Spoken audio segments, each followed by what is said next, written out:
his temples in silence. Sometimes he sat in the dark without turning on the light. Those moments spoke louder than words. I wanted to reach him, but I did not know how. When I asked if he was okay, he said yes, the same way I did. His yes was heavy. It carried everything he did not want to say. I could hear it. I just did not know how to open it without breaking him. So I stayed quiet. There were nights when he held me and his arms felt tight, not with love alone, but with fear. I wondered if he felt trapped the way I did, if he worried about failing me, about failing this child we had not yet met. I wished I could tell him that I did not need perfection. I only needed him, but fear has a way of locking the mouth. Money sat between us like an uninvited guest.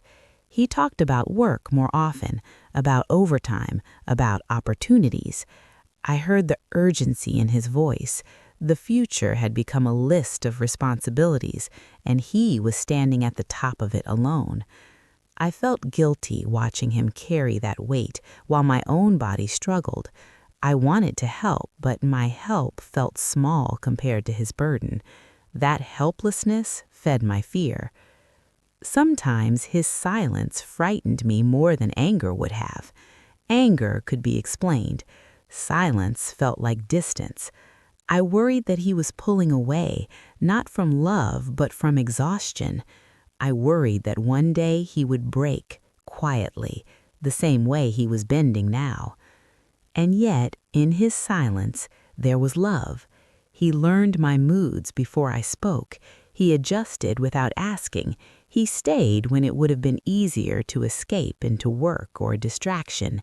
His strength was not loud, but it was steady. I saw it.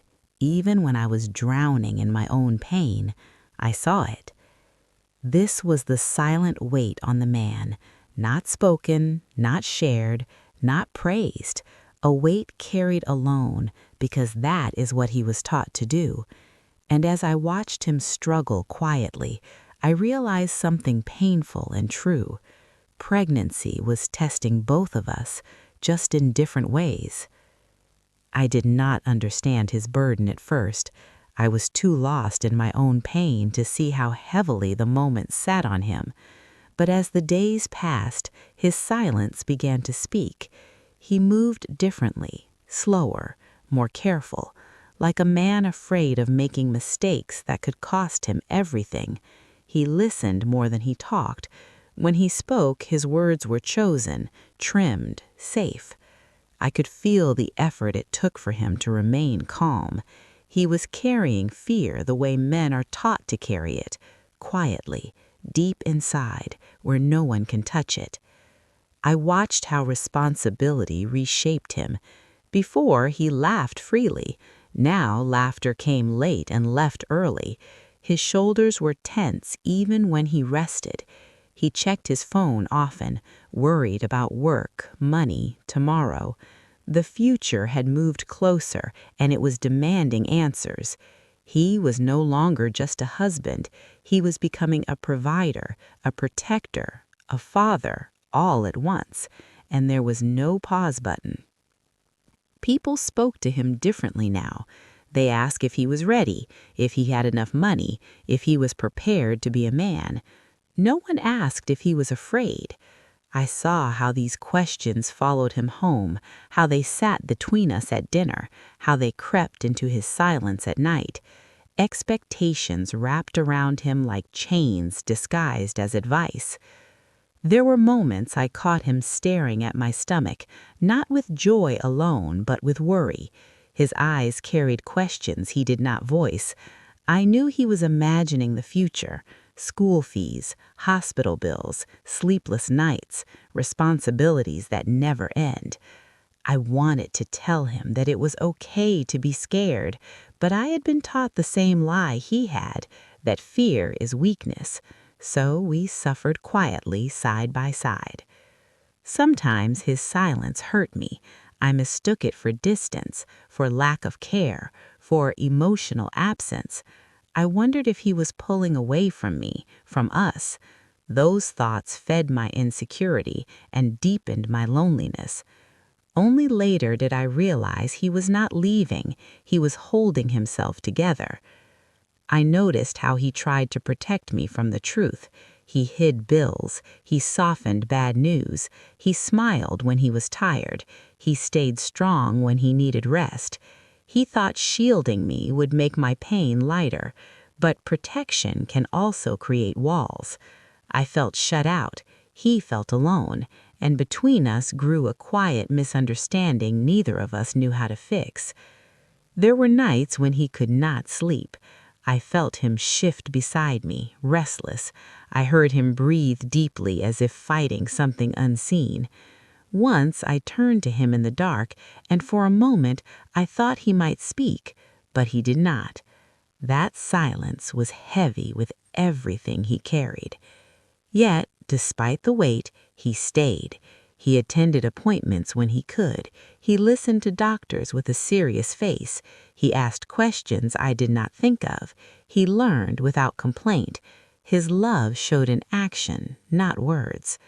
That's when I understood something important. His strength was not loud, but it was real. The silent weight on the man is rarely seen. It does not cry, it does not shout. It simply presses down day after day.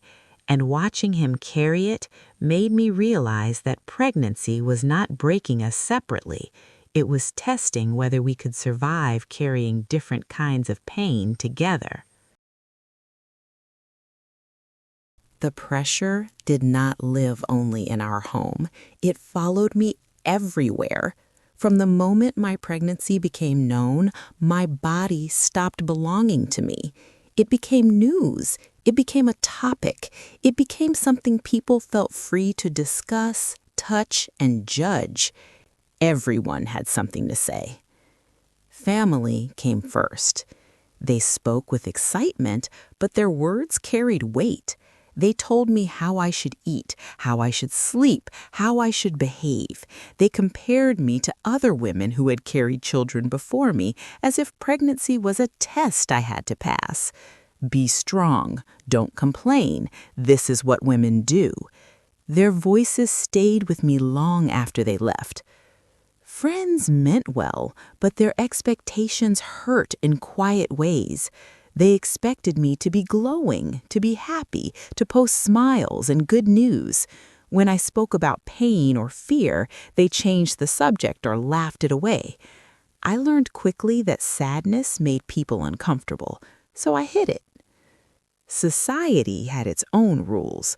A pregnant woman must be grateful. A pregnant woman must smile. A pregnant woman must endure. There was no space for confusion, no room for weakness, no permission to say, I am not okay. I felt trapped inside an image I could not live up to. Strangers felt entitled to my body. They commented on my size, too big, too small, too early, too slow. Each comment landed like a stone on my chest. I smiled politely while shrinking inside. I wondered how something so personal had become so public. Culture added another layer. A good wife must carry pregnancy with grace. A good woman must not disturb her husband. A good mother must suffer quietly. These unspoken rules pressed down on me. I feared being judged more than I feared pain. Shame became another burden I carried daily. Religion spoke of blessing, but often ignored the cost. People said, God has chosen you. They said it like choice meant ease. I nodded, even when faith felt heavy, even when prayer felt unanswered. I felt guilty for struggling with something others called a gift. All these expectations invaded my thoughts. I began to doubt my feelings. I wondered if my pain was real or just weakness. I blamed myself for not fitting into the picture everyone admired. The outside world expected joy. Inside, I was fighting to breathe. At night, when everything was quiet, those voices returned. Family, friends, culture, faith. They echoed in my head, demanding strength I did not have. I realized then that pregnancy was not just about carrying a child, it was about carrying everyone else's expectations, and the weight of them was slowly breaking me. The outside world did not knock before entering my life. It walked in the moment my pregnancy became visible. Once people knew, they felt entitled to me, not to ask, but to tell, not to listen, but to instruct. My experience stopped being personal and became a shared story that everyone wanted to shape. Family expectations came wrapped in love, but love does not always feel gentle. My mother watched me closely, her eyes full of concern and comparison. She told me stories of her own pregnancy, how she worked, suffered, and survived without complaint. Each story felt like a reminder that pain was normal and silence was expected. My in-law spoke with authority. She told me what to eat, how to sit, how to carry myself. When I questioned her, she smiled and said, "This is how we did it." Her words left no space for my feelings. I felt small in those moments, like a child again, like my voice no longer mattered. Extended family made it worse. Aunts, cousins, distant relatives all had advice. Some warned me, some frightened me with stories of difficult births and loss. Others laughed at my fears and told me I was overthinking. Each visit left me drained. I smiled until my cheeks hurt. I nodded until my neck felt stiff. Inside, I was screaming for quiet. Friends expected performance. They expected updates, photos, laughter. They wanted good news, not truth. When I spoke about fear, the room grew awkward. Someone always rushed to fix it with jokes or false hope. I learned that honesty made people uncomfortable, so I hid behind safe answers. "I'm fine. I'm managing. It's all good."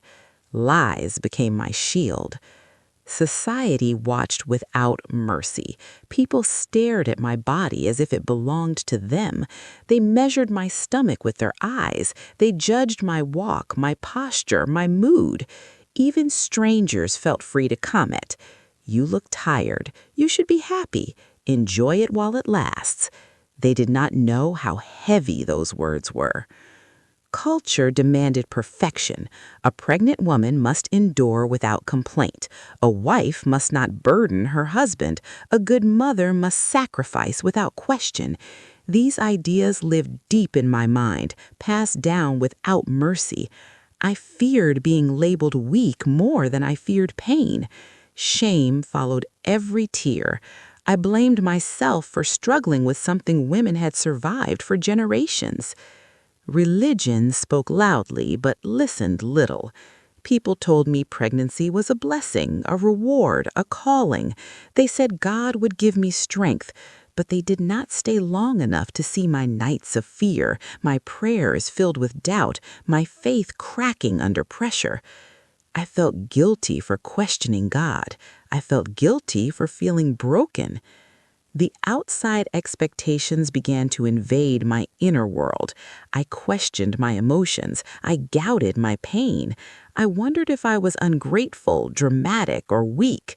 Slowly, I stopped trusting myself. That loss was terrifying. At night, when I lay alone with my thoughts, those voices returned. Family, friends, culture, faith. They echoed in my head, demanding strength I did not have. I realized then that pregnancy was not just about carrying a child. It was about carrying everyone else's expectations, and the weight of them was slowly breaking me.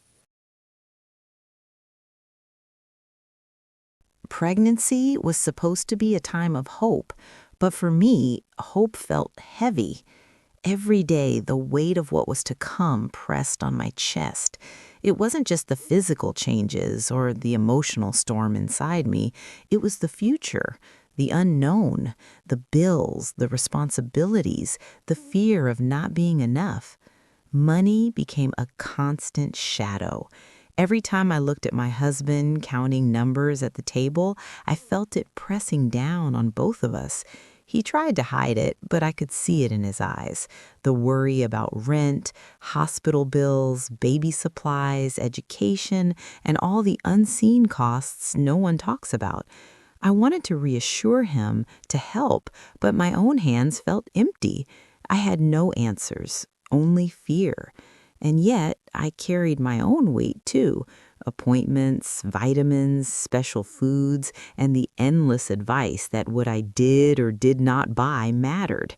It was like trying to carry two mountains at once, both threatening to crush me. Every day, I imagined the future in ways that made my chest ache. Would we have enough? Would we be ready? Would I be able to give this child the life it deserved? Night after night, I lay awake thinking of everything that could go wrong. What if the baby is sick? What if I can't provide? What if he leaves? Each thought stabbed at me like a warning, reminding me of how fragile life felt. It wasn't just fear, it was terror dressed as responsibility. Sometimes I felt guilty for even feeling this fear. Pregnancy is supposed to be a joy. Everyone says so. But joy felt distant, almost like a memory of someone else's life. I was trapped in worry, counting every coin, calculating every expense, imagining every disaster.